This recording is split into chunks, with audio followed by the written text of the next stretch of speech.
Mañanas en Libertad, con Luis del Pino. 8:42 minutos, 7:42 en las Islas Canarias, y comenzamos nuestra tertulia de lujo. Además, con dos tuiteros empedernidos, de los más combativos, de los más odiados, de los más insultados y de los que más caña dan. Don Mario Noya, ¿qué tal está usted? Muy buenos días. Don Marcos de Quinto, ¿qué tal está usted? Muy bien, muy odiado. Yo me lo paso pipa viendo como rabian algunos viendo los tweets de ambos contertulios. Bueno, ayer Pedro Sánchez se marcó un petro en toda regla. Dijo que el escudo social no se troceaba. Y oiga, tardó 8 horas en desmentirse a sí mismo. Al final se trocea el decreto ómnibus. Va a presentar ahora en lugar de, como decía no sé quién en Twitter, en lugar de un ómnibus va a presentar un minibús con solo 29 de las 80 medidas. Y además pues acepta tramitar la petición de moción de confianza que Junts había impuesto como condición para hablar lo que fuera. Y además todo con una escenificación tan humillante para ser ministro de Sánchez uno tiene que tener la dignidad, pues no sé, de una rana o algo por el estilo. Aplazó el Consejo de Ministros porque estaba negociando con Puigdemont, metió a los ministros en una sala, los ministros esperando, haciendo tiempo, mientras en otra sala estaban negociando con Puigdemont a ver las condiciones para poder dar el sí al decreto minibús. Es realmente... No sé cuál es el límite de Sánchez a la hora de arrastrarse para poder continuar un día más en la Moncloa, ¿no? Sí. Esto pasa me estaba acordando cuando él decía menuda inventada. Y yo creo que lo que hay que sacar es la frase de menuda envainada. Porque no solamente se la ha envainado aquí, sino también con lo de Muface, con todo. O sea, es que es una tras otra. Este hombre, la verdad, que tiene una capacidad tremenda para cambiar de posición. A mí lo que me da muchísima tristeza y pena es ponte los zapatos de que si fueras, bueno, sé que es difícil, que si fueras militante socialista o si fueras tertuliano, sicario a sueldo de los socialistas o portavoz socialista, pues es durísimo, debe de ser durísimo. O sea, tener que salir a decir una cosa y de repente te cambian el tablero y tienes que ir a decir la otra. O sea, les da mucha rabia, pero luego cuando miran la nómina mensual del cargochollo donde estén, se les pasa enseguida. Sí, por eso yo creo que les tendrían que subir el sueldo, porque ya creo que el precio, lo que están pagando de dignidad, a no ser lógicamente que valoren su dignidad muy poquito, que puede ser el caso, pero si no, yo creo que a Pedro Sánchez, y desde este micrófono yo quisiera decírselo, oye, sube el sueldo a tus portavoces y sobre todo a tus sicarios mediáticos, a tus tertulianos, porque les estás poniendo cada día el trabajo más complicado.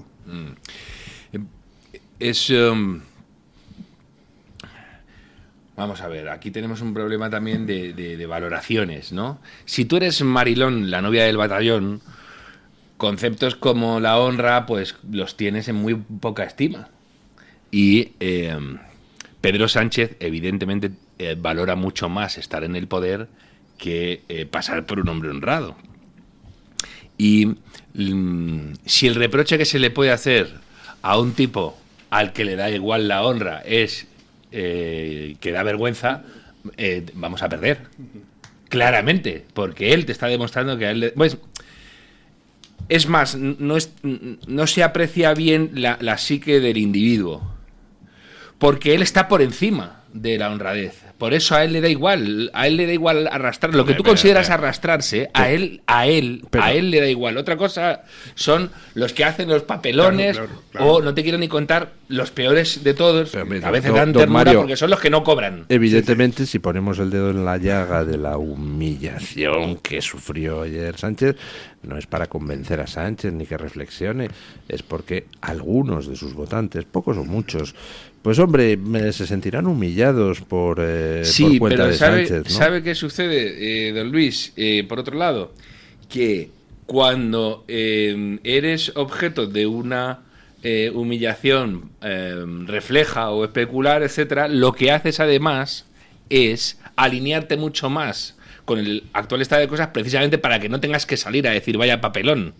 Si el tuyo sigue arriba, el tiempo pasa y al final incluso puedes llegar a pedir a los demás que pidan perdón. No sé si habéis visto a los socialistas andaluces pidiendo al PP que pida perdón. Pero esos no y el son PP votantes. dice, bueno, venga, si queréis os hago a Susana Díaz, hija adoptiva de Triana. ¿Por ahí vamos bien para pedir perdón? Entonces, ahí hay que tener cuidado porque nos creemos que les vamos a hacer daño por un lado en el que no se les va a hacer daño y que de hecho te sirve de freno. Lo hemos dicho alguna vez aquí, don Luis. Que tapaba, que cegaba las posibilidades de crecimiento del PP en el País Vasco cuando les pegaban tiros en la nuca. Precisamente que se ponían ante las pistolas. Porque tu vecino que no se pone siente que está en inferioridad moral contigo. ¿Y qué hace? Una reacción muy humana. Es intentar desprestigiarte de alguna manera o que tú no subas. Porque no está en condiciones de decir, tú fuiste el valiente y yo fui el que me agaché. Así que si consigues que el mainstream esté de tu lado y que tú seas uno más entre los corderos, ganas la partida. Por ahí tenemos que tener claro ese análisis. Otra cosa es el destrozo institucional que está haciendo. Sí. Hay un tuitero que se llama Aristóteles que dijo ayer, fijaos, una cuestión de confianza, artículo 112 de la Constitución Española, la plantea el presidente.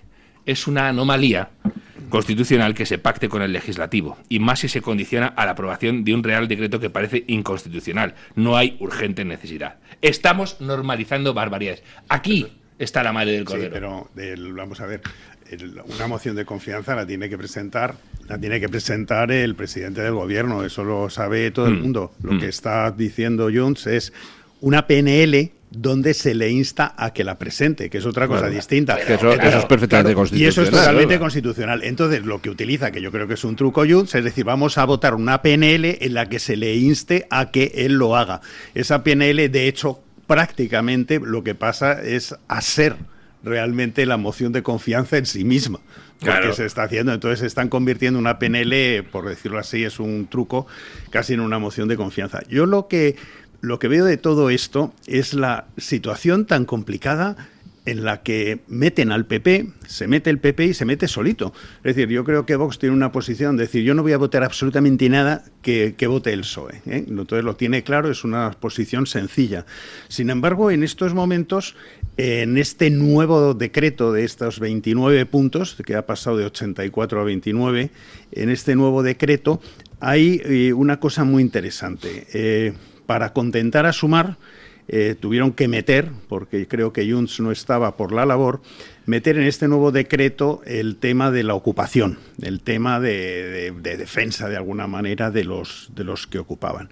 Y para conseguir que tampoco se enfadara Puigdemont, hicieron una modificación dentro de ese punto en el cual se daba protección no solamente a los que ocupaban, sino también a los propietarios. De alguna manera, creo que más o menos lo que dicen es que el Estado va a hacer unos avales públicos para la protección de esto. Entonces, eso es precisamente lo que estaba proponiendo Feijóo, que es con el dinero de todos los españoles que nosotros paguemos al arrendador cuyo inquilino no le esté pagando. Entonces le hacemos entre todos los españoles un seguro. Entonces es una situación, yo creo, pagamos bastante... la ocupación. Exacto, pagamos la ocupación y de alguna manera, pues eso, hacemos como una especie de fondo de garantía de impagos y tal. Y dices, pero bueno, ahora ¿qué posición tiene el PP si lo que están colocando en ese artículo es lo que estaba proponiendo Feijóo? Entonces, a excepción de lo del Palacete, pues bueno, están en una situación que es muy difícil de explicar. Y yo creo que se meten en estos líos solitos. Mira, siento que voy a repartir mi jornal entre los tuiteros a los que cito, porque me están haciendo el trabajo.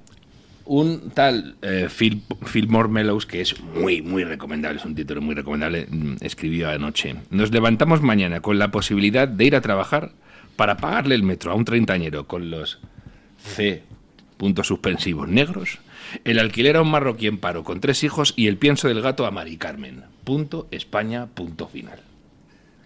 Es venenoso este estado de cosas porque se está enfrentando a españoles, se hizo en un primer momento por motivos ideológicos, ¿no? Y ahora ya, como no les llega, con motivos generacionales y ahora ya también en cuestiones de quién trabaja y quién no y quién puede meterle la mano en el bolsillo al de al lado. Y eso es veneno puro. Sí. Veneno puro. ¿Qué pasa? Que como van a por los que no pueden parar porque son los más fichados. Alguien hablaba el otro día de que habría que hacer una huelga de autónomos y pymes. Y dices, está bien, pero resulta que a esos son a los que si se mueven, los que tienen la sartén por el mango, los destrozan. Si difieren un pago a Hacienda o lo que sea, los destrozan, los aniquilan. Sí, frente a los que viven de ellos, ¿no? Sí, hablas de pymes y yo ya trato de no hablar de pymes, sino de microempresas, porque dentro de las pymes, mirada, es verdad. Dentro de las pymes hay medias empresas, hay medianas y hay microempresas. Diminutas. Y las microempresas suponen el 95%. Claro. El 95% del tejido empresarial en España. Una microempresa, digo, para los que nos estén escuchando, ¿qué es? Pues puede ser perfectamente una frutería donde está el matrimonio y tienen una empleada en esa frutería. Eso podría ser una microempresa. Si sumas autónomos y microempresas, pues prácticamente es eso, el 90% de lo que es el tejido del sector privado.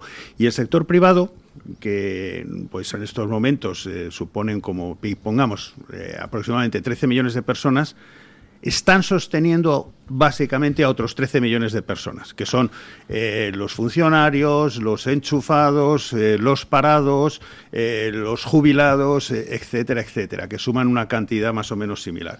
Entonces, pues bueno, pues cada día se está ordeñando más a ese sector, porque de hecho ahora ha salido la EPA y parece que crece el empleo. Bueno, no, el empleo privado ha descendido y la única cuestión es que cada vez tenemos más gente viviendo del presupuesto público y el presupuesto público sale de los bolsillos del sector privado. Si se acaba con el sector privado, pues aquí no hay ni jueces, ni hay policías, ni hay médicos, ni hay profesores, ni hay nada. Y este es verdaderamente el drama. Estamos además generando una sociedad que se está peronistizando justo cuando Argentina se desperonistiza y en las mismas circunstancias en las que vivía sobre el alambre Argentina. Con esos datos que está dando Marcos y añades el pavoroso paro juvenil y añades que el grupo de jóvenes estadísticamente es el que no se ha recuperado aún del estado en que estaba en 2021 y añades que el salario mínimo interprofesional supera el 60% en 10 comunidades autónomas, dices, madre mía, sí.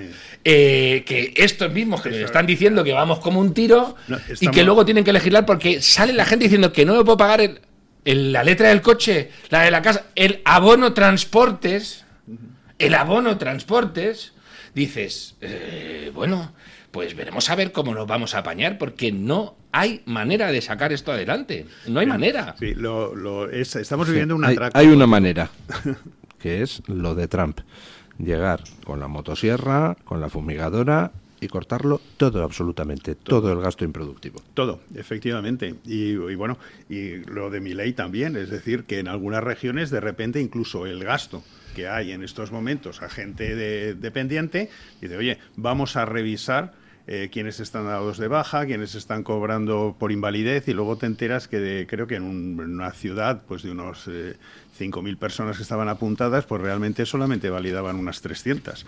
Pero os digo, estamos viviendo un robo continuo, porque se está yendo también la economía y están incrementando la caja de Hacienda y encima tenemos una deuda galopante porque vienen fondos de fuera.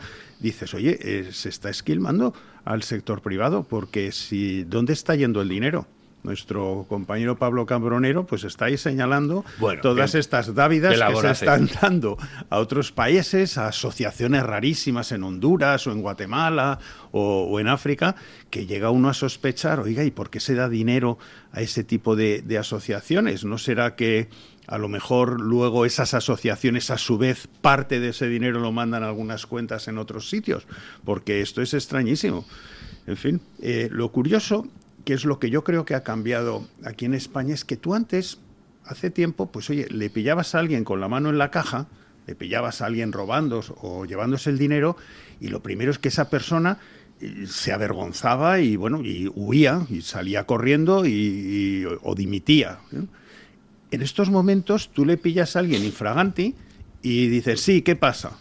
Y se enfrentan contigo. Entonces, los delincuentes políticos, antes, oye, pues se abochornaban y se marchaban, pero es que ahora se rebotan. Entonces, son una delincuencia política muy, muy complicada, muy complicada. Porque dicen, sí, ¿y qué? Y no solo, sino que fijaos los que deben el poder a que hicieron sonar la alerta antifascista porque llegaba Vox, etcétera, están en manos de Junts. Y de un partido además que es proclamadamente antiespañol y que tiene a una portavoz en Madrid cuya cara es el espejo del alma, es decir, tiene cara de asco y de estar oliendo a pies sin lavar, porque España es lo que le a esta mujer le huele mal, su dinero no olet, ¿no? Que diría el clásico, ¿no? Pero España sí, y entonces para ellos es especialmente gratificante ver al jefe del gobierno del Reino de España hacer este tipo de papelones, ¿no? El problema es, de nuevo, esto es un campo de minas. Don Luis dice, no, esto es muy fácil, esto en cuanto se vayan lo rehacemos. No, porque han hecho muchos daños estructurales donde no basta con que se le dé una mano de pintura a la casa una vez salga el inquilino comunista. ¿Puede usted aportar alguna demostración de que esos daños son irreversibles? No, irreversibles no, pero son estructurales, he dicho. Sí. Y cuidado, vamos a ver, hay unos sistemas de mayorías, etcétera, que te van a hacer muy difícil revertir la situación. Muy difícil. Bien, me quedo con eso. Pausa publicitaria y seguimos. El Toro TV también es Radio Libertad. ¿Tu piel ha perdido firmeza? ¿Tus articulaciones están más rígidas? La fórmula de Aminopac contiene aminoácidos precursores del colágeno y vitamina C necesarios para la salud de tu piel, huesos y articulaciones. Dale a tu cuerpo lo que necesita para producir colágeno con Aminopac. Pídelo en tu herbolario o farmacia o visita ahora mederinutrición.com. Escápate de Madrid. Ven al restaurante El Torreón en la cima del Monte del Pardo. Las mejores carnes y pescados desde 40 euros, vino incluido. Carne picaña brasileña y lomo de buey auténticos. Disfruta de su famosa paella con langosta y de grandes vinos y licores en sus amplísimos salones climatizados y terrazas. Cocina abierta de 11 de la mañana a 1 de la noche. Parque infantil, gran parking. Restaurante El Torreón. Naturaleza a 10 minutos de Madrid. Reservas en restauranteeltorreón.com. Luis del Pino, Alba Vila, Javier Horcajo y José Javier Esparza son Radio Libertad. Si quiere solucionar con éxito su pérdida auditiva, visite Mi Centro Auditivo. Profesionales expertos con más de 20 años de experiencia en la mejora eficaz de la audición. En Mi Centro Auditivo le ofrecen la tecnología más vanguardista, como los audífonos Phonak, que cuentan con los avances más novedosos en prestaciones tecnológicas, diseño y conectividad. Reserve su cita y disfrute de un mayor bienestar con una mejor audición.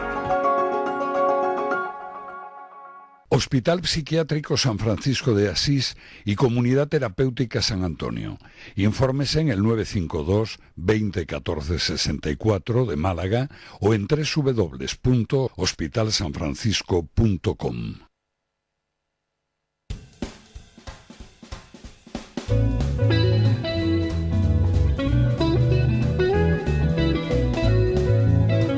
Mañanas en Libertad, con Luis del Pino.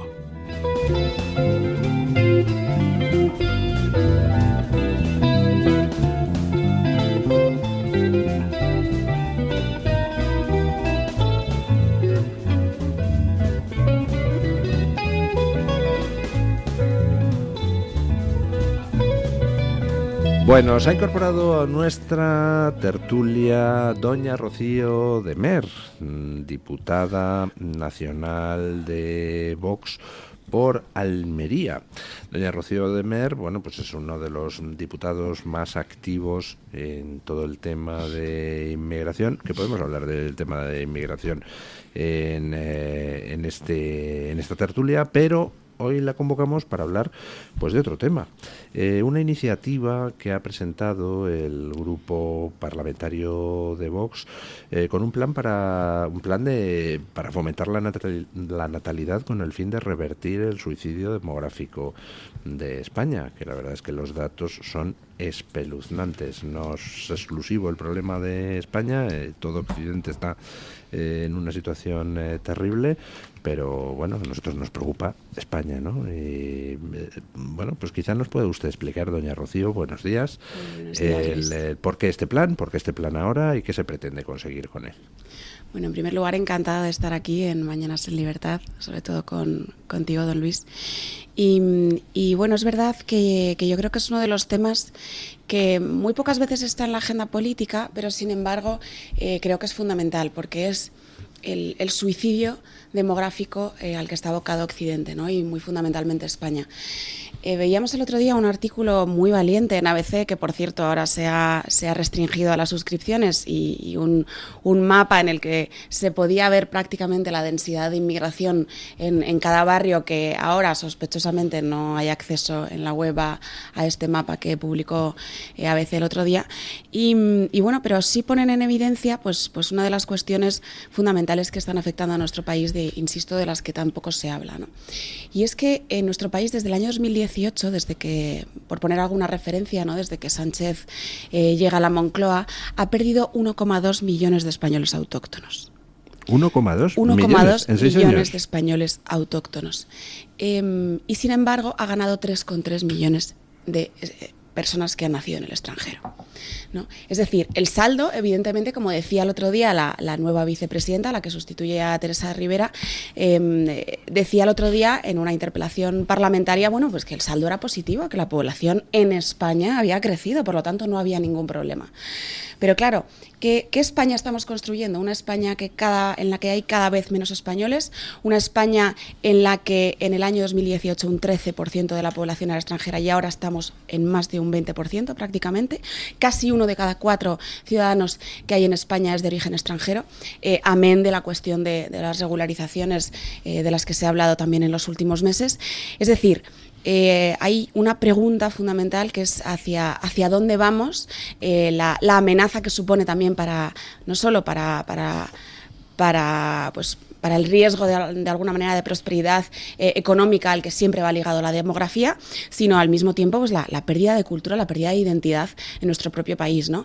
Yo además vengo de una tierra que es Almería, en la que se ve muy especialmente un tipo de inmigración muy agresiva y con una cultura muy contraria a la nuestra, que con costumbres pues que los españoles por lo general no comparten, y que es muy difícil esa aculturación en nuestro país, ¿no? Y yo creo que es un debate que hay que tener, es un debate fundamental para la supervivencia de nuestra nación y para la convivencia de nuestra comunidad, y bueno, pensamos que es fundamental, y obviamente pues tiene varias patas, no solamente la decisión activa, no solo por parte del Gobierno de España, sino de terceras instituciones internacionales, de la apertura de fronteras de modo indiscriminado, sino también el hecho de pues no combatir la emergencia demográfica con políticas de natalidad, ¿no? Se ha decidido importar personas de lugares, fundamentalmente importar personas del tercer mundo. Luego decimos todo el rato que queremos luchar contra la pobreza y tal.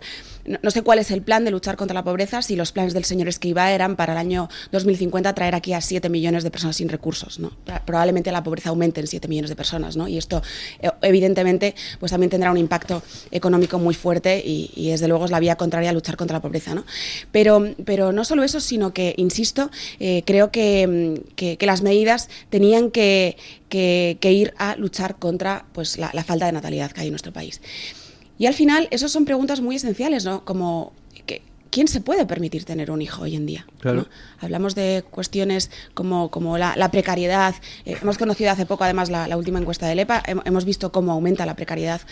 El debate público ahora mismo también está muy centrado en el tema de la vivienda. Millones de jóvenes españoles no tienen ni van a tener acceso a una vivienda. ¿Quién puede tener hijos así? ¿No? Hay muchos estudios demográficos, como por ejemplo los de Alejandro Macarrón, que son excelentes, donde se muestra que no es verdad que toda la caída de natalidad se deba a problemas económicos, es decir, países con un nivel de vida enorme, sin embargo tienen también una caída de natalidad brutal, es decir, hay un problema de valores ahí, ¿no? Pero efectivamente, además de ese problema de valores, pues están los problemas económicos. Hay gente que querría tener hijos y sin embargo no puede, porque ¿cómo tienes hijos si vives en un piso patera compartido con no sé quién? ¿Cómo tienes hijos cuando te están diciendo que tienes un empleo fijo discontinuo, pero en realidad lo que estás es trabajando 7 horas a la semana y además pluriempleado? ¿Cómo puedes tener en estos momentos hijos si para abortar tienes ayudas, pero realmente para tener al hijo pues tienes muchas menos o ninguna? Que es un follón, efectivamente. Obviamente, y lo has indicado muy acertadamente, don Luis, hay varios factores que afectan en el suicidio demográfico de nuestro país y del conjunto de Occidente, ¿no? Y obviamente hay una cuestión de fondo, que es el vacío cultural, identitario, al que nos enfrentamos desde hace unos años, ¿no? El Estado y las organizaciones internacionales hace mucho que no quieren comunidades fuertes, que quieren pérdida de vínculos, porque quieren individuos solos frente al Estado, ¿no? Que son muchísimo más manejables. Y por eso, efectivamente, pues políticas tan suicidas como la apertura de fronteras de modo indiscriminado, ¿no? Evidentemente hay una crisis absoluta y una crisis identitaria, si se me permite, o espiritual en Occidente desde hace muchísimos años, pero al mismo tiempo también hay dificultades muy serias económicas y de prosperidad, de falta de prosperidad, que hacen que muchísimas familias tampoco se construyan y tampoco tomen decisiones de crecer, ¿no? Así que yo creo que es un conjunto de factores. Obviamente la solución es muy complicada. Nosotros miramos mucho las políticas del Ministerio de Familia de Víctor Orbán, y Víctor Orbán, si la tasa de reemplazo, la tasa de fecundidad de reemplazo es de 2,1 y en España estamos en 1,1, algunos como Alejandro Macarrón dicen que de las nacionales probablemente sea de 0,9, ¿no? Pues ni siquiera Hungría ha llegado a ese 2,1, ¿no? Aunque lo ha intentado. Me parece que está en un 1,9 si no me equivoco. Entonces, obviamente es muy difícil, pero hay un conjunto de factores y hay un conjunto de cosas que se pueden empezar a hacer, ¿no? Por ejemplo, ¿qué proponen ustedes? Bueno, nosotros obviamente proponemos pues abordar cuestiones como la vivienda, pero de manera seria, con todos los factores que hay adyacentes. Decíamos al principio, en España hay 1,2 millones de españoles menos desde el año 2018 y 3,3 millones de extranjeros más. ¿Dónde viven? ¿No? Hay que abordar la cuestión de la vivienda también desde esos 3 millones de personas más que han venido a nuestro país. No, claro, si los datos indican que en determinados barrios, que son los más tensionados, claro que se venden viviendas y las están comprando marroquíes. Efectivamente. Entonces hay que abordar pues todas las facetas y todas las aristas que tienen que tocan directamente a cuestiones como la natalidad, como es el tema de la vivienda, muy centralmente. Nadie va a tener una familia si no tiene un techo, como es obvio. Luego, la precariedad laboral y el infierno fiscal que vivimos en nuestro país. O sea, tiene que haber estímulos fiscales para que las familias puedan crecer, ¿no? Nosotros observamos mucho las medidas de IRPF del señor Orbán, que además pensamos que han tenido un impacto muy positivo, pero luego también todas las medidas que hay en torno a la prestación por crianza, por ejemplo, que pensamos que también es un tema fundamental. Hay que dar incentivos también incluso de carácter positivo para que las mujeres puedan tener hijos. Y luego hay que abordar también cuestiones laborales fundamentales para las mujeres, como la baja por maternidad. O sea, ¿en qué sentido hay que abordarlo? Lo decimos muchísimas veces, pero yo creo que aquí en esta mesa todos habremos vivido una situación, y es que la baja de maternidad, si sumamos la de lactancia, son 5 meses. Son 5 meses. todas las mujeres que conozco que a los 5 meses tienen que reincorporarse a su trabajo y llevar a su hijo con 5 meses a una guardería, es traumático. Porque ¿cómo puede ser que el pediatra te recomiende 1 año de lactancia materna y la baja sea de 5 meses? Y luego dicen que legislan para las mujeres, ¿no? Entonces, hay que abordar bajas de maternidad y lactancia decentes y tienen que ser, no pueden ser abordadas por quienes crean empleo en este país, que son los empresarios. Hay que hacerse preguntas que son preguntas valientes, son políticas pues que muy difíciles de aplicar, pero que es necesario aplicar si nos tomamos en serio el despeñadero al que está encaminado Occidente de manera prácticamente irrevocable. ¿Quieren ustedes preguntarle algo a doña Rocío? No, yo estoy absolutamente de acuerdo con las cosas que ha estado diciendo Rocío. Yo creo que hay un tema cultural importante. Antiguamente, la seguridad social eran los hijos. Eran cuántos hijos tenías que podían trabajar el campo, que podían trabajar contigo y que al final te podían mantener. Yo creo que, y soy mucho más radical, yo creo que en función de los hijos que tienes, tú deberías de estar eximido de pagar impuestos. Porque si yo tengo en estos momentos 4 hijos. Esos 4 hijos, de alguna manera, trabajarán y pagarán las pensiones de amigos míos solteros. Yo he tenido que invertir en los pañales, en todo lo que me han costado esos 4 hijos y en educación y en un montón de cosas. Es decir, los gastos que yo he tenido por tener 4 hijos no los han tenido amigos míos solteros que han podido dedicar su dinero pues a viajar y a divertirse y a vivir de otra manera. Sin embargo, mis hijos no me van a pagar la seguridad social a mí, sino también se la pagarán a él. Por lo cual, de alguna manera, también esto tendríamos que verlo. Hay un tema también que era lo que comentabas de ese tema cultural respecto a la familia. Mira, el sueño húmedo de la izquierda y de los socialistas pues es esto del hombre nuevo que siempre el comunismo quería crear, que es un hombre al servicio del Estado en vez del Estado al servicio del hombre. Y para crear ese hombre nuevo, lo que había que hacer era quitarle los referentes. Y los referentes son la familia, o la religión, o la patria, o la historia.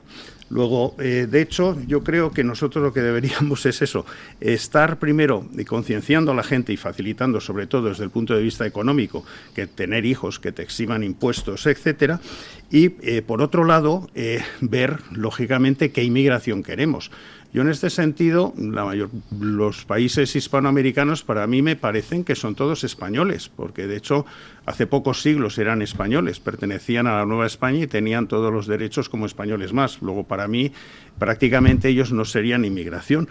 Yo creo... Estoy de acuerdo, son españoles del otro lado del Atlántico. Son españoles del otro lado, porque recientemente, cuando vinieron las guerras de independencia, históricamente, pues es relativamente desde hace bastante poco.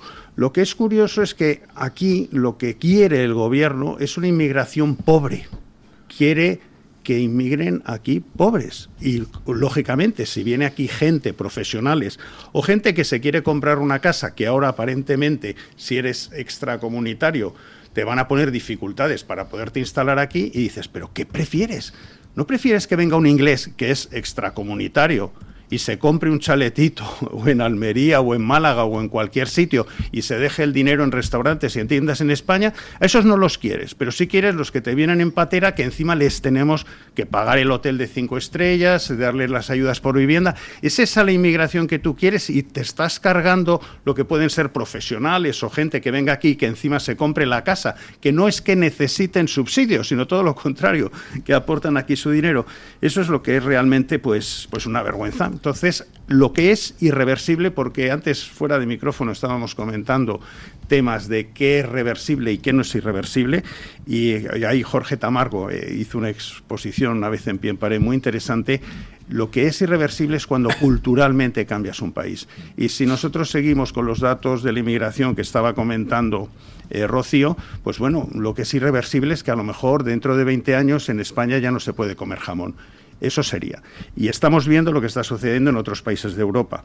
Por lo cual, esto sí que debería de ocuparnos más, porque el resto de las instituciones es reversible. O sea, sacar a Tezanos a gorrazos de donde está, o sacar al fiscal general del Estado, o lo que sea, eso sí siempre se puede hacer. Pero cambiar la estructura social en España, pues es algo que a lo mejor nos podemos arrepentir luego durante generaciones. Yo haría también otra reflexión, doña Rocío, ¿no? Digo, por abundar en Marcos, más que hacer preguntas, y ya le lanzo por si quiero comentar ahí. La sociedad ha cambiado. España no la reconoce ni la madre que la parió. Mira, hablando de natalidad y maternidad, como diría Guerra, ¿no? Y fijaos en cosas tan elementales como no puedes ser una familia numerosa y modesto porque te obligan a tener un coche que no te vas a poder pagar. Las delirantes políticas de seguridad que se han implantado hacen que los pobres, si quieren tener hijos, tienen que decir, bueno, voy a tener hijos y voy a dedicar mi vida a ir en autobús, en metro, porque no voy a poder comprarme una furgoneta, o tengo que ir en furgoneta. Tengo amigos que han tenido que decir, me tengo que comprar una furgoneta como si fuera el panadero de mi barrio, porque con las sillitas homologables no puedo entrar en un coche normal y corriente. Deseadme suerte, chicos, a ver si las encuentro.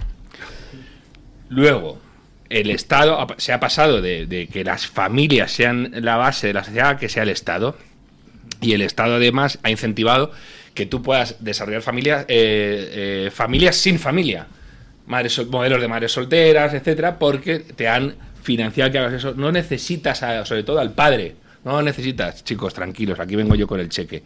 Así están, por ejemplo, las comunidades que más han dependido del Estado, por ejemplo, en Estados Unidos. No necesitas las comunidades al padre, negras. pero necesitas luego el psicólogo. Totalmente, y luego miras además lo que ha sucedido ahí. Estábamos hablando, por otro lado, de la natalidad, los hijos por mujer en España, y el otro día circuló por Twitter una gráfica con fuente en el INE, hijos por mujer en España en 2022, por lugar de nacimiento de la madre. En total es 1,16 y nacimiento de la madre España 1,12, mientras que tenemos Marruecos 2,51, no querías tasa de reemplazo, Argelia 2,11, África subsahariana musulmana 3,23, resto del África subsahariana 1,93, Pakistán 3,38 y Bangladesh 2,92, por ejemplo, ¿no? Así que vemos que efectivamente hay un episodio de transformación social. En cuanto a los impuestos, yo soy partidario de que se bonifique mucho, pero que pague todo el mundo, por una cuestión del no taxation without representation. No me estás regalando nada, pago mis impuestos y te voy a exigir. ¿Me quieres luego bonificar al 99%? Vale, pero yo pago mis impuestos. No vayas a creerte que eres el rey, que has decidido concederme el derecho a no pagar impuestos. Bonifícamelos, pero yo lo pago. Yo creo que es interesante. Y luego lo de los españoles de los dos lados de la lente, tampoco conviene hacer el canelo. Hay un montón de inmigración aquí de países fallidos hispanoamericanos. Ya, pero fallidos. Los países fallidos no son personas fallidas. No, perdón, pero un momento, porque estamos diciendo que hay transformaciones culturales y de repente nos encontramos con que hay barrios donde no hay marroquíes, pero puede haber bandas latinas que se han degradado hasta niveles aberrantes porque hay unos tipos que han salido de un país que ha dejado de ser un país o que no funciona como un país, como un Estado, y sus políticas de bueno, voy a hacer fuerte en mi país. Tiene usted razón, don Mario Noya. Habláis español, pero ahora tenéis. Hay barrios donde no puedes entrar porque hay auténticas bandas organizadas. Por ejemplo, yo que sé, algunos pueblos alrededor de San Sebastián. Pero son bandas organizadas de españoles abertzales, oiga, entonces sí, ahí no puedes entrar. Claro, eso lo tienes aquí, pero no, que hay que cuidado. Los delincuentes, hay que hacer el canelo ahí. Los delincuentes se los mandamos a Petro, aunque no sean colombianos. Claro. ¿Vale? No, y sobre todo en avión militar. Es tremendo. Dejemos que comente doña Rocío, que aquí parecemos nosotros los entrevistados. Justo me ha venido a la cabeza las bandas abertzales. La última vez que vi una banda abertzale, yo creo que el nombre medio sería Mohamed o Mustafa. O sea, las bandas abertzales cerca de Bilbao y San Sebastián de hoy en día son muy diversas, ¿no? Sí, están muy lejos de esa patria que quería Sabino Arana, ¿no? Hasta tal punto va a llegar la muerte del terrorismo, va a ser precisamente por la cuestión de las fronteras abiertas, ¿no? Bueno, ya hay en las fiestas patronales en algunos pueblos del País Vasco enfrentamientos a palos de marroquíes o magrebíes en general con abertzales, ¿no? Bueno, y como ha sucedido en Cataluña, ¿no? Pujol y sus políticas antiespañolas de no quiero inmigración hispana porque no les puedo enseñar catalán porque hablan español y eso va a ser la españolización de Cataluña, prefiero marroquíes. Sí, ¿no? pues está cosechando los sembrados. Y ahora va camino de ser el Emirato Árabe de Cataluña, ¿no? O de Cataluña, como dice mucha gente, ¿no? Así que, evidentemente, ¿no? Yo quería también ahondar en una de las reflexiones que ha hecho Marcos de Quinto, que me parece súper interesante y creo que es una de las claves, que es que los oyentes se imaginen, sí, cualquier problema del que estemos hablando en nuestro país, si tiene o no solución, ¿no? La desindustrialización, pues mira, pues obviamente es una cuestión fundamental para nuestra prosperidad económica, pero se puede resolver. Se tarda tiempo, sí, en función de hasta dónde hemos llegado con el Green Deal y con la ley de cambio climático, ¿no? Pero tiene solución, ¿no? Pueden plantearse políticas que lo puedan resolver. Pero la demografía es irrevocable. Las personas, la comunidad de personas que tú estás configurando y los hijos que van a hacer esas personas y el reemplazo generacional que va a tener esa comunidad, esos pueblos, esos barrios de tu país, eso es irrevocable, eso no tiene solución. O hay una solución preventiva o la solución de supervivencia es una solución traumática. Me permite que le contradiga. Desde La demografía, como demuestra nuestra historia, no es, es irrevocable, pero no necesariamente es problemática a futuro, en el sentido siguiente: nosotros somos el producto de una mezcla perfectamente caótica de romanos, de fenicios, de cartagineses, de judíos, de árabes, de bereberes, de castellanos, de godos llegados del norte, y al final somos una amalgama. Y nada nos impide amalgamarnos con quien queramos. Yo creo que el problema, más que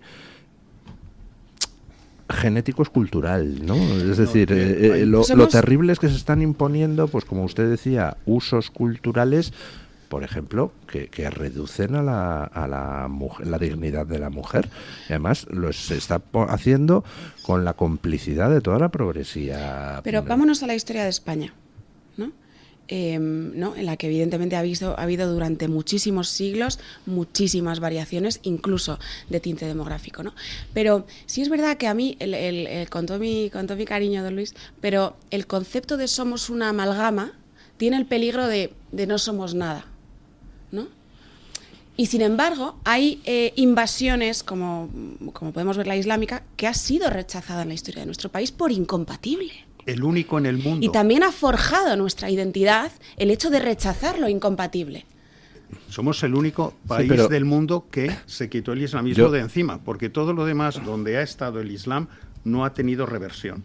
Y nosotros, por la Reconquista, somos el único país que lo ha conseguido. Pero hay un tema muy interesante. Jorge Tamargo, en una conferencia, comentaba sobre la africanización de Cuba. Mira, Cuba era española. Estaban los Siboney, prácticamente desaparecidos, y es una población española, hasta hace prácticamente poco. Y Jorge Tamargo comentaba, es decir, tú puedes destruir la economía de un país, la puedes rehacer de nuevo. Tú puedes destruir las instituciones, las puedes rehacer de nuevo. Pero si africanizas Cuba, que es un poco lo que se ha hecho por diseño, que es decir, una Cuba que era española y católica, pues de repente dices, empiezas a africanizarla. Desde el punto de vista religioso, con todas las religiones yoruba, etcétera y tal, para crear algo que es el cubano, que es distinto al español, porque precisamente lo que has tratado de hacer es crear ese cubano, cuando eran españoles, pero españoles todos. Podrías decir, oye, es que es distinto en Perú, es que es distinto tal, no. En la isla de Cuba eran todos españoles. Pues ese cambio es lo que llega a ser irreversible, porque tú puedes revertir la economía, puedes revertir las estructuras del Estado, pero no cuando africanizas de repente algo como la isla de Cuba. Y es como islamizas, a lo mejor mañana, Bélgica, o islamizas cualquier otro país. Eso ya es mucho más difícil de ser recuperado. Y eso es lo que... Pero les pongo dos ejemplos. Nuestra Reconquista. Hombre, nosotros pudimos echar al Islam de España y eso es una de las grandes gestas de nuestra historia y podemos estar orgullosos de haberlo hecho porque gracias a eso e impedimos España... que entraran en Europa con la batalla de Lepanto y con todo. Exacto. Entonces podemos estar orgullosísimos, pero fue un Islam cultural y religioso. En la práctica, el terreno español era una mezcla de razas donde Abderramán III era pelirrojo y con ojos azules, porque era hijo de una cristiana que formaba parte del harén de su padre. Entonces, esa mezcla de razas, pues en sí misma no hay ningún problema en absoluto. El problema es cultural, el problema son los valores. Desde luego la integración, o sea, los movimientos demográficos en la historia de la humanidad y desde luego en la historia de España son incontables, son absolutamente incontables, ¿no? La cuestión es la intensidad, la masividad, el corto plazo o el largo plazo, ¿no? Es decir, cuando te dicen lo típico, ¿no? Los progres siempre te vienen con no, porque inmigración ha existido desde el principio de la humanidad, ¿no? Nosotros también fuimos inmigrantes, todos estos argumentos que suelen sacar a la palestra de vez en cuando, ¿no? Como que si estás en contra de eso, estás en contra de algo que es connatural prácticamente al hombre, ¿no? Y obviamente las poblaciones y las comunidades y las personas individuales se han desplazado a lo largo de la historia del mundo por millones de motivos, ¿no? La cuestión es, esos movimientos demográficos, cuando han sido masivos y en un corto plazo de tiempo, se han llamado invasiones. Y cuando esas invasiones han sustituido de manera significativa la cultura autóctona, eran una sustitución cultural, ¿no? Entonces, una cosa es una configuración demográfica pues por parte de muchísimas injerencias y durante siglos y siglos, pues como ha sido la historia de España, hasta que Castilla y Aragón se unieron en uno y acabaron la Reconquista, que quizás es uno de los momentos históricos que más puede forjar pues parte de nuestra identidad, pero creo que hay que diferenciar muy bien cuando algo supone un peligro para la cultura autóctona, sí, sí, no, y creo que este es uno de esos momentos históricos en que existe ese peligro para nuestra propia identidad. Fundamentalmente porque creo que todos sospechamos que lo que hay es un intento deliberado de importar población de fuera con el fin de subvertir los valores occidentales. Bueno, y yo iría más allá, no solo subvertir los valores occidentales, y creo que con el fin de desestabilizar la sociedad en sus cimientos, ¿no? Acabar con los vínculos, crear pues el hombre, el individuo solo, sin sensación de pertenencia, sin pertenencia a ningún lado, sin vínculos, sin raíces, que es muchísimo más manejable este formato para el Estado que ellos pretenden construir, ¿no? Hay que tener en cuenta, por ejemplo... Un momento, no sé lo que habrá que tener en cuenta, pero será después de la pausa. El Toro TV también es Radio Libertad. Morán Ópticos, tu óptica familiar de confianza. Con un gran equipo de profesionales ópticos optometristas, ofrecen a sus pacientes la mejor solución a su problema visual con ayuda de la mejor tecnología. Cuidamos de tu salud visual y auditiva. Además, cuenta con un gabinete audiológico cuyo objetivo es mejorar la comunicación y la calidad de vida de las personas con problemas de audición. Todos los socios del Club de Amigos tienen unas ventajas y descuentos sorprendentes. Ponte en contacto con Morán Ópticos, tu óptica de confianza. Te esperamos. Comienza tus mañanas en libertad. Radio Libertad. Pero cariño, ¿cómo va a ser una casa sin facturas? ¿Eso será solo el primer mes o será una oferta? La casa desenchufada de Grupo Index es completamente autosuficiente y sin facturas para siempre, gracias a sus placas solares, su geotermia y su almacenamiento. La casa más eficiente del mercado y además completamente personalizada. Conoce las casas disponibles de Grupo Index en Madrid, en Puerta de Hierro, Las Rozas y Cubas de la Sagra, y en Málaga, en Mijas. grupoindexmadrid.com.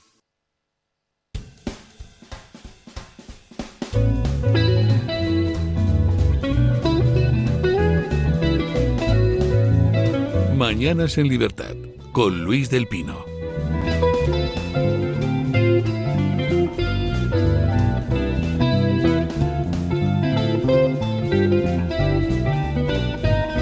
Bueno, Vox ha solicitado también la retirada del acuerdo de París, exactamente como acaba de ordenar Trump. Trump se ha retirado del Acuerdo de París, también el gobierno argentino lo está evaluando. He visto por ahí alguna información en Twitter de que el gobierno italiano lo estaba evaluando, pero no estoy seguro de que sea cierto. No todo lo que uno ve en Twitter es cierto y no he podido comprobarlo. ¿Por qué Vox quiere que nos retiremos del Acuerdo de París? Bueno, el Acuerdo de París, firmado en el año 2015, es un lastre para las economías occidentales. Bueno, pues porque es uno de los, primero de los grandes inspiradores y componentes de los elementos de la Agenda 2030, de las grandes imposiciones por parte de organizaciones internacionales que tienen un eco muy importante en la industria y en la economía de los países, ¿no? Porque al final pues condiciona toda la industria, genera pues el mercado de las emisiones de CO2, genera políticas comunitarias como el Green Deal. En definitiva, es uno de los acuerdos que está marcando la depauperación de Occidente y muy particularmente de Europa y de España a pasos agigantados, ¿no? Así que desde luego nosotros pensamos que es el tiempo de la soberanía, que es el tiempo de los patriotas, que esperemos que llegue pronto en España, pero que en Estados Unidos pues tienen la gran suerte de tener una persona que va a velar por sus intereses y que va a velar por su economía y por la prosperidad económica industrial de Estados Unidos, ¿no? Y insisto que el Acuerdo de París es un lastre para ese desarrollo de la industria, ¿no? Y es más bien pues un ancla de desindustrialización. Yo soy muy conspiranoico, doña Rocío, y yo creo que es un lastre consciente, es decir, que en Occidente hay gente que ha diseñado una estrategia perfectamente meditada para arruinar a Occidente,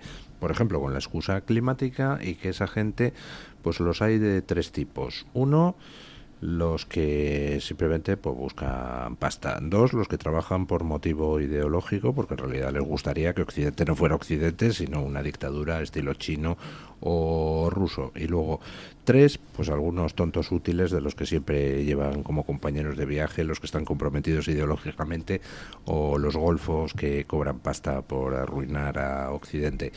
¿Cree usted que esa ruina de Occidente es deliberada, como creo yo, o simplemente es estupidez? No, estoy absolutamente con usted, don Luis, como en casi el 90% de las cuestiones.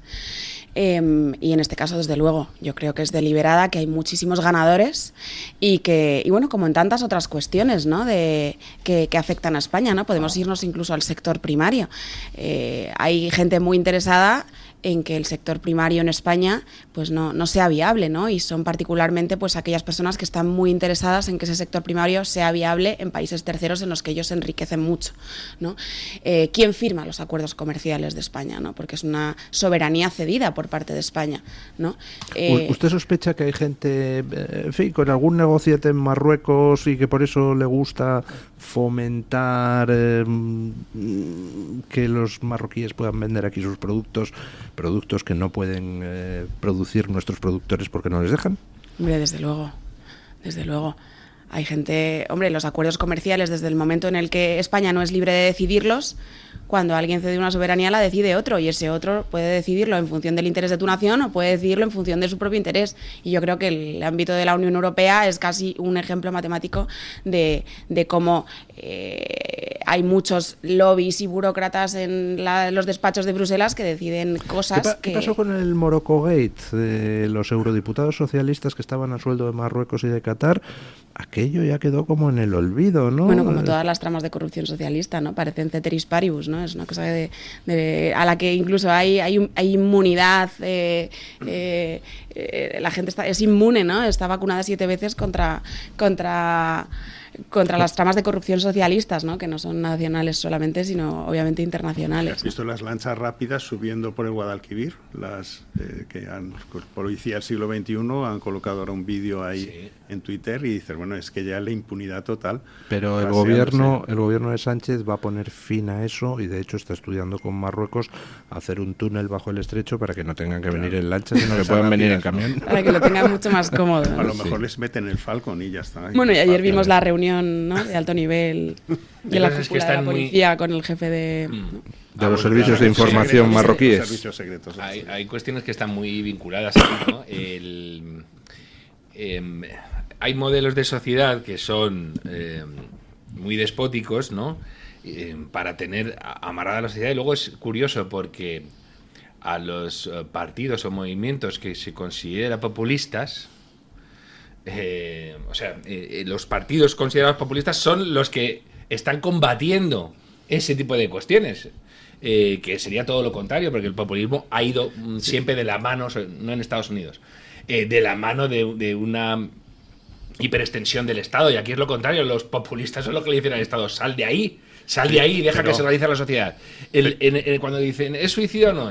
Es coherente, quiere decir, la gente que te habla del decrecimiento, de que vivimos muy bien y que estamos haciendo daño al planeta y tal, el decrecimiento a ellos no les va a afectar, va a afectar a los de abajo, y los de abajo van a necesitar del de arriba para poder vivir, y encima les sirve para pactar con los tipos que van a beneficiarse de eso, que son, por ejemplo, cada vez más claramente, y además te lo dicen en la cara: China, o me voy a apartar de Estados Unidos y me voy a acercar a China, que es que Trump da miedo. Y Marruecos. Aclaremos a los oyentes, es que lo ha dicho explícitamente. Estados Unidos. El problema, y el grave problema, es que en estos momentos hasta se hablaba del rumor de si la base de Rota va a ser trasladada a las costas de Marruecos.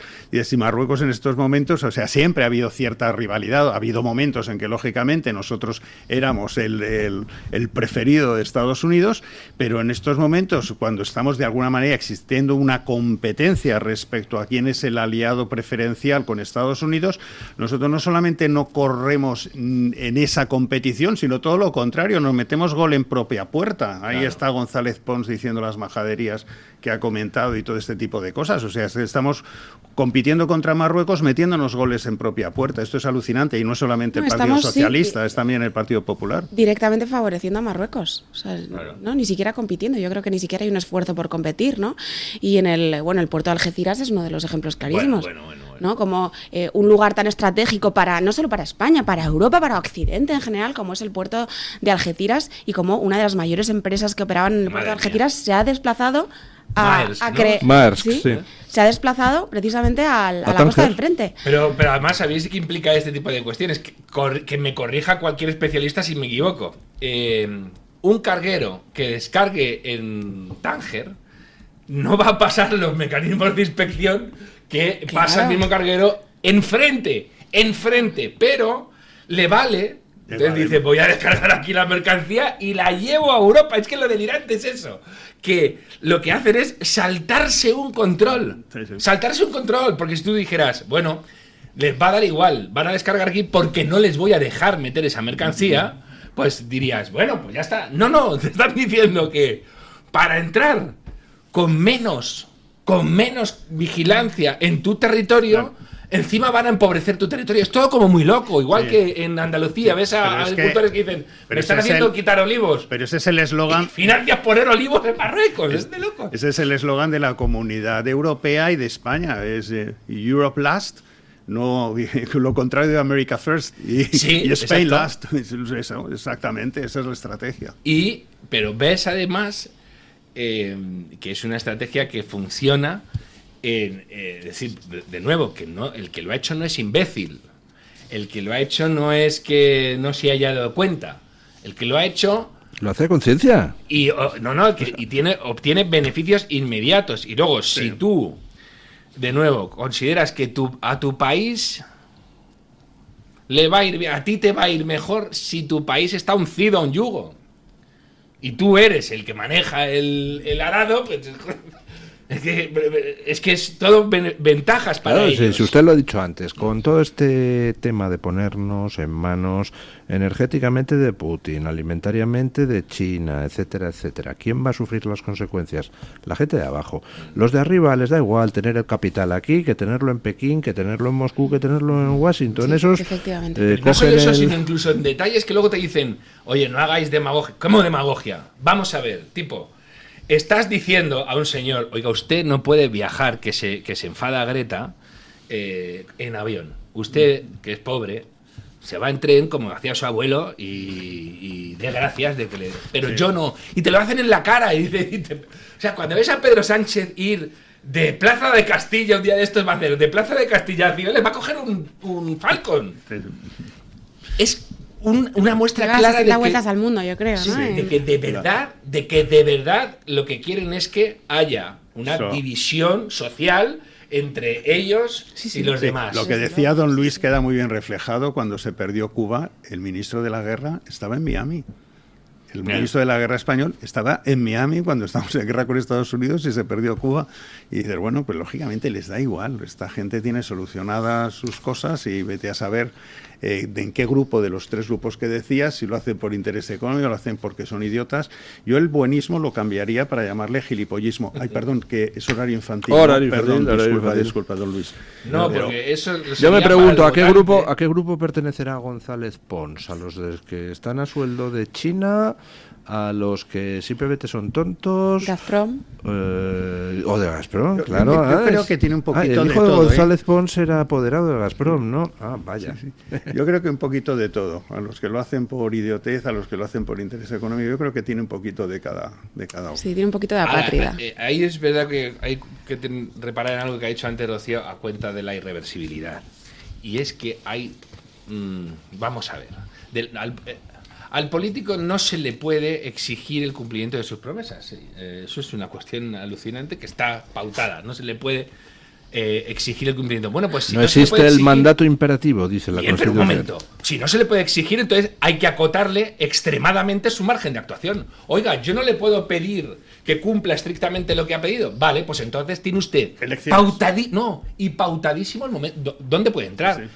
Yo a usted no le puedo pedir cuentas por su política. Vale, pues entonces usted no puede decidir la política energética de un país. O sea, sencillamente, usted no puede cerrar una central nuclear. Si no le puedo pedir cuentas... Bueno, contenga sus impulsos, la realidad porque es que doña Rocío no la dejamos España hablar. Está vetado, pero no por abajo, no porque los ciudadanos se lo impidan, sino prácticamente por arriba, ¿no? Claro. E insisto, una de las cuestiones fundamentales, ahora que está en el debate público lo que está haciendo Trump con las devoluciones y algunos que se han puesto valientes como Petro, ¿no?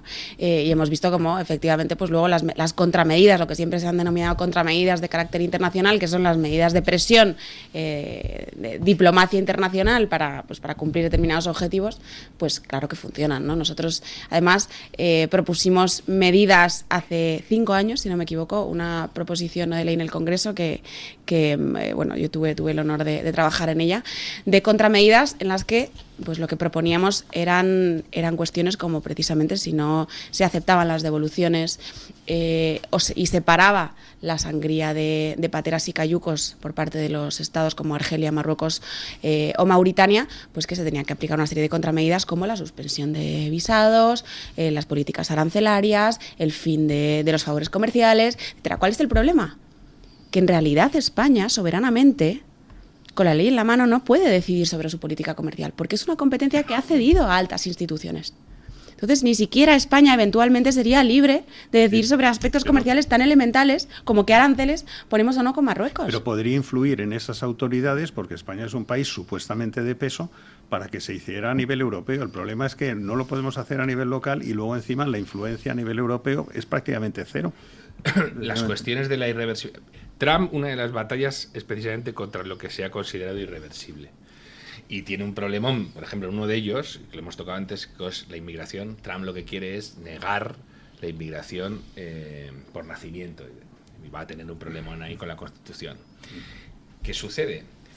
Hay que atender a los contextos históricos y a la configuración y desarrollo a conformación de los países para ver por qué se dijo eso. Pero la Constitución no lo impide, porque de hecho los indios que nacían ahí en Estados Unidos en los 1800 pero no la original. No, pero por ejemplo, ahora los diplomáticos extranjeros nacidos en territorio norteamericano no son ciudadanos norteamericanos. Creo que por ahí va a intentar atacar Trump. Pero os pongo otro caso para que veáis que encima hay otros países que tienen pensamiento estratégico y hay que tener cuidado. Hay un fenómeno en Estados Unidos que es mujeres chinas en el 6º mes, en el 7º mes de embarazo, que las llevan a parir a Estados Unidos. Bueno, pero eso pasa en España con Marruecos. Pero China... ¿Pasa en España con Marruecos? Claro, Ceuta y Melilla son los paritorios de las mujeres marroquíes desde hace muchísimos años. Entonces ahí tienes que tener cuidado con... Oye, ¿cuál es el país con el que voy a tener en algún momento un problema? ¿Quién no tiene problema? Que se me ha llenado el país... El país más alucinante con el tema de inmigración es el Vaticano. tampoco ahí pare mucha gente, pero luego además es que hay... Pare mucha gente. Además es que ahí no entra. ¿No? Claro. No, bueno, me quiero decir que además es que ahí no entra ningún inmigrante ilegal. Claro. Sí que tienen un sistema bastante cristiano, digo, para... Sí, que sí es verdad que la diferencia ahí con Estados Unidos es cuál es tu política de nacionalidad, ¿no? Y ahí, obviamente, en el momento en el que nace en suelo norteamericano, pues la política de nacionalidad es prácticamente automática, pero es verdad que en España no es esa misma política. En Estados Unidos es automática y, además, cuando el niño es mayor de edad, puede solicitar green card para los padres, tiene una serie de derechos relacionados con educación, etcétera. Pero imagínate China con las políticas que ha desarrollado en todo el mundo, es decir, ¿qué tengo? ¿1.500 millones de chinos?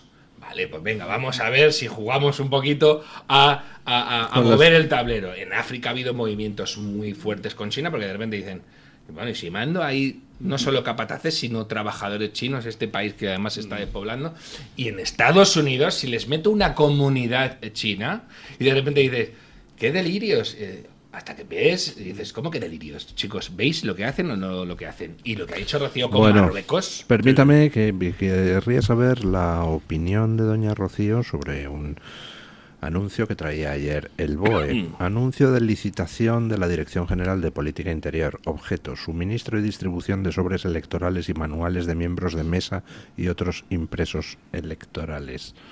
¿Hay elecciones o no hay elecciones, doña Rocío? Porque esto es la primera vez que veo que se licitan este tipo de sobres electorales y manuales de miembros de mesa, toda la papelería electoral, sin que haya elecciones a la vista.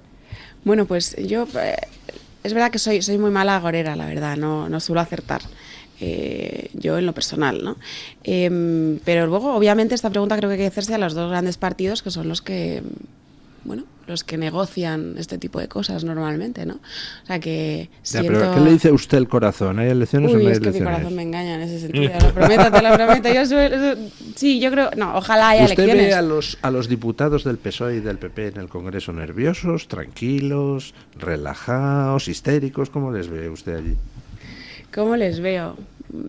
No sé, ¿ha notado usted cambios en su comportamiento en las últimas fechas? Bueno, pues la verdad es que no, yo de verdad, honestamente, ¿no? Es una cosa que está desde hace muchos meses en boca de muchos, ¿no? Pero yo creo que al final lo deciden muy poquitos. Entonces, por mucho que esté en boca de muchos o haya mucho nerviosismo, ¿no? Yo probablemente los 100 diputados del Partido Popular no saben lo que va a pasar y probablemente los otros 100 del Partido Socialista, muy poquitos sabrán lo que va a pasar. Y parece que estoy huyendo de la pregunta, pero es que es verdad que soy muy mal adivinando en ese sentido. Ojalá haya elecciones generales. Yo puedo manifestar un deseo porque creo que toda ocasión para poder derrocar pues quien está destrozando mi país. Me ha recordado usted la frase esa del obispo Prat, que era el obispo de Poitiers en tiempo de Napoleón, que tiene unas memorias y tal, y decía, la gente de a pie suele pensar que los que estamos así en puestos altos nos enteramos de todo.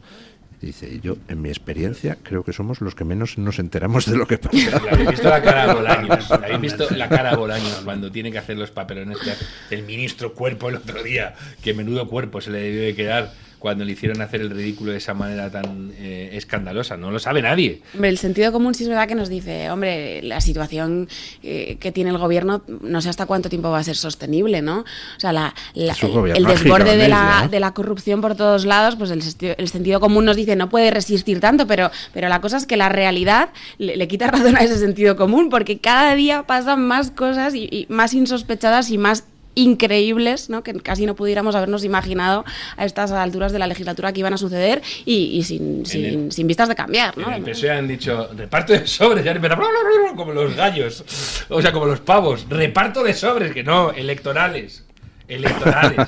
Animales, que estáis siempre a lo que estáis. Es difícil, pero cuando decís el sentido común dice, el sentido común lo que te dice de es que si mira las encuestas y si mira lo que se le puede venir encima en ámbitos no políticos, lo que tendría que hacer es alargar la legislatura, no acortarla. Hay un escenario que ojalá no se produzca, que es hacer una cantabrada. En Cantabria, cuando hubo las elecciones autonómicas, la mayoría absoluta la daban 18 escaños. Creo que el PP sacó 15 y Vox sacó 4, sumaban 19, podrían haber cogido la mayoría absoluta en Cantabria. Sin embargo, ¿qué sucedió? Que el PP dice, bueno, se apoyó en Revilla, Revilla dijo, no pido nada, te voy a dar gratuitamente mi apoyo para que el PP pueda gobernar en Cantabria. Y entonces así ha sido, sin necesidad de que Vox estuviera. ¿No pidió nada Revilla? Muchos sospechamos que el acuerdo era no me levantes las alfombras, no me cambies esto, no me cambies lo otro. Entonces, un escenario no deseable, por supuesto, y espero que el PP no lo haga, es que hubiera elecciones y que hubiera aquí una cantabrada. Es decir, que en un determinado momento el PSOE dijera, con tal de que no gobierne el PP con la ultraderecha, somos capaces de darle nuestro apoyo a cambio de nada. Claro. Y que entonces Feijóo decida gobernar en solitario con un apoyo del PSOE que se habrá descalabrado y vete tú a saber cuáles serían los acuerdos de abajo, que es, oye, no me cambies la Agenda 2030, me sigues legalizando 500.000 de ilegales, etc. Eso no van a cambiar algo. Y eso espero que no se produzca, pero digo que sería... Acordaos que él decía, yo no quiero gobernar con Vox, pero esto y le dijo a Pedro Sánchez en el debate. Pero esto es importante, que para que el PP en un determinado momento diga por delante, es decir, esto es lo que yo voy a hacer, o sea, como Trump, oye, esto, voy a cambiar esta gente de estas instituciones, voy a hacer estas cosas y voy a quitarme todo esto. Pero si no lo dice, yo siempre estoy asustado de que pueda haber una cantabrada si hubiera elecciones generales, y espero que va a haber una cantabrada, salvo que Vox tenga un resultado espectacular y que los números sean tan demoledores que el PP coja miedo a desaparecer si hace la cantabrada. Escuchas a gente como González Pons, digo, si está mucho más cerca del PSOE... El drama no es que no es solo González Pons, es que son todos, Cuca Gamarra, Borja Semper, todos los que hablan dicen lo mismo. Todos, que pero muchos. Bueno, no a ver, dice ni uno solo. Aquí todos los que hablan consumen tiempo y quien necesita tiempo es doña Carmen Carbonell, que viene a traer la opinión de los oyentes. Exacto, no es por mí, es por los oyentes que tienen que contestar a esa encuesta que hemos lanzado esta mañana. La pregunta era si alguna vez se habían abstenido voluntariamente en unas elecciones o si habían votado en blanco. Don Luis, dábamos 3 opciones, la primera sí, la segunda no y la tercera no estoy seguro, porque puede ser que haya pasado mucho tiempo y se haya uno olvidado. Hay gente que se olvida de que votó en las elecciones anteriores y no lo hace aposta. Hombre, yo en las anteriores no, que es como muy reciente, pero igual me pregunta usted por las europeas de no me acuerdo, ¿no? ¿Qué puede pasar? Y eso que yo soy extremadamente joven y parece que voté ayer, que cumplí los 18 años. Yo tengo ayer. Un truco, como siempre voto lo correcto, me acuerdo perfectamente de lo que voté. Eso está muy bien, don Luis, eso está muy bien. El caso es que entre la opción ganadora en Twitter, con un 62% es la de que no, que realmente la gente ha votado y ha votado en conciencia y por tanto no se han abstenido. O sea, que no se han abstenido nunca 2 de cada 3 de los oyentes. O lo que es lo mismo, 6 de cada 10 considera que siempre ha votado y que no se ha abstenido nunca ni ha votado en blanco voluntariamente en unas elecciones. Hay un 36% que dice que sí y hay un 2% que no está seguro, que puede ser que le haya pasado como a mí, que se haya olvidado un poco el tema, pero eso sí, hace mucho tiempo. En Twitter hay algunos planteamientos interesantes, como por ejemplo este de Álvaro Metro que dice: una vez voté a Foro Asturias, no sé si eso cuenta como abstención. Bueno, cuenta. Lo importante es reconocerlo, ¿no? Ese es el primer paso. Jorge dice: desde que he podido hacerlo siempre he votado, a lo más que he llegado es a votar nulo en las municipales. Romer Ruiz reconoce que sí y añade que fue en la ridícula elección de OTAN sí, OTAN no, que maquinó el PSOE, que fue un engaño más de ese partido. Y don Luis Marita Rodríguez nos lanza una pregunta tanto en Twitter como en el chat de YouTube que se repite cada cierto tiempo y se la lanza a usted, don Luis, porque quizás conviene explicar cómo es el voto en blanco y cómo es el voto nulo, o sobre todo, entre comillas, qué consecuencias tiene cada una de las dos cosas, porque yo creo que hay gente que todavía no lo sabe. Pues la diferencia fundamental es que con el voto en blanco dificultas el que entren partidos minoritarios, porque el voto en blanco cuenta como voto válido y por tanto incrementa el umbral del 3 o del 5% de votos que hacen falta para entrar, para conseguir un escaño, mientras que el voto nulo al ser nulo no cuenta como voto válido y por tanto no aumenta el umbral de entrada de los partidos pequeños. Esa es la única Y luego que el voto diferencia. nulo muchas veces es divertido, ¿no? Porque Sí. hay gente que mete rodajas de chorizo con una Tiene un punto hilarante, sí, efectivamente. Y los comentarios, ¿no? O esas papeletas editadas, ¿no? Que a veces son Ha curiosas. mencionado usted el referéndum de la OTAN, que dice que se abstuvo uno de Sí, los que concretamente ha mandado su opinión. es Romer Ruiz 63, ¿se acuerdan ustedes ¿Qué de...? voté? Fíjese, yo siempre me acuerdo de lo que voté en cada momento, porque siempre voto lo correcto. ¿Qué voté en el referéndum de la OTAN? ¿Voté a favor de incorporarse a la OTAN o en contra? Hombre, como se suele decir, OTAN de entrada no, que es lo que decía el Partido Socialista. Ya, pero y después, ¿yo qué voté? Pues sorpréndame, don Luis, yo entiendo que sí, pero no lo sé. Bueno, yo voté que no, porque yo quería incorporarme a la OTAN sin condiciones, mientras que el trilero de Felipe González puso condiciones para engañar a sus electores después de haber dicho lo de OTAN de entrada no. Así que yo voté que no, porque yo quería entrar en la OTAN sin condicionamiento de Pues, ningún tipo. ¿sabe lo que voté yo en ese referéndum? Pacto de Varsovia. Yo era tan pequeña que no votaba. Era muy joven yo en aquel momento. Yo no sé si me abstuve una vez, pero no lo sé. Y me abstuve, pero con una causa, que es que había dejado de vivir en ese sitio y dije, ¿yo qué hago votando Yo la por este abstinencia alcalde? es En unas mala, municipales, no me acuerdo. No, que digo que la abstinencia es mala. La abstinencia electoral es mala. De todas formas, usted no haga caso a don Mario Noya, porque Mario Noya es muy raro. Es la única persona que conozco que se pasó 25 minutos en la cabina de voto decidiendo su voto en unas elecciones. Doy fe, estaba a punto de cerrar el colegio electoral. Yo me fui del colegio electoral, dije, mira, ya está bien. Él Pasado seguía 2 ahí meses, encerrado. Bueno, fue una cosa dramática. Déjenme un último comentario de Ángel Ruiz Risueño en la comunidad de YouTube, que dice que en realidad no ha votado en blanco, sino que simplemente no ha votado durante muchos años porque no cree en una democracia en la que las listas electorales sean cerradas. Bueno, doña Rocío de Mer, muchísimas gracias por tener la Muchísimas deferencia gracias de a venir a vosotros. este programa. Esperamos contar con usted más veces.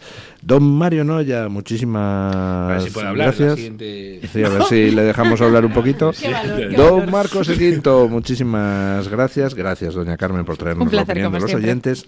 Y ponemos punto final a la tertulia con don Paco Linares, que hoy nos viene a decir algo que creo que deberíamos tener todos claro a estas alturas, que los ultras, los extremistas y los violentos no son precisamente los que votan a Vox. Buenos días, don Paco. Por orden de preferencias del pueblo español, en las elecciones el tercer partido más votado fue Vox. Pero es difícil encontrar medios de comunicación que le den la importancia que se merecen sus propuestas. Buenos días, don Luis del Pino, gracias. Me estudié en su día el proyecto de Vox y me parece la iniciativa con más sentido común y más centrada en el ciudadano que ninguna otra opción política. Espero que no me desilusionen como todas las demás. Veo en Vox un partido que viene a servir y no a servirse. ¿De quién? Pues de nosotros que elegimos a otros con impulsos infantiles. Acuérdense, 2 mociones de censura planteó Vox que consiguieron que cada partido se retratase y además, en otro momento, se bajan del poder, perdiendo dinero por principio. Eso solo lo he visto en Vox. Mientras, comunicadores y periodistas de todo pelaje insisten en llamarles extremistas. Son unos mantas. Por eso me quedo con la entrevista que le hizo doña Alba Vila a don Santiago Abascal. Resumo. El señor Abascal decía: quitaría la cuota de los autónomos, reduciría la cuota de la seguridad social para incrementar el salario de los trabajadores. No va a prohibir el derecho a la huelga, pero lo que no va a permitir es que los piquetes utilicen la fuerza con los que quieran acudir al trabajo. Santiago Abascal continuó diciendo que reduciría las subvenciones a los sindicatos, partidos políticos y a los chiringuitos ideológicos. Mañana continuaré con el proyecto que expuso el líder de Vox a doña Alba Vila. Así que seguiremos por el mismo camino mañana. Eso, pues mañana más y mejor. Punto final.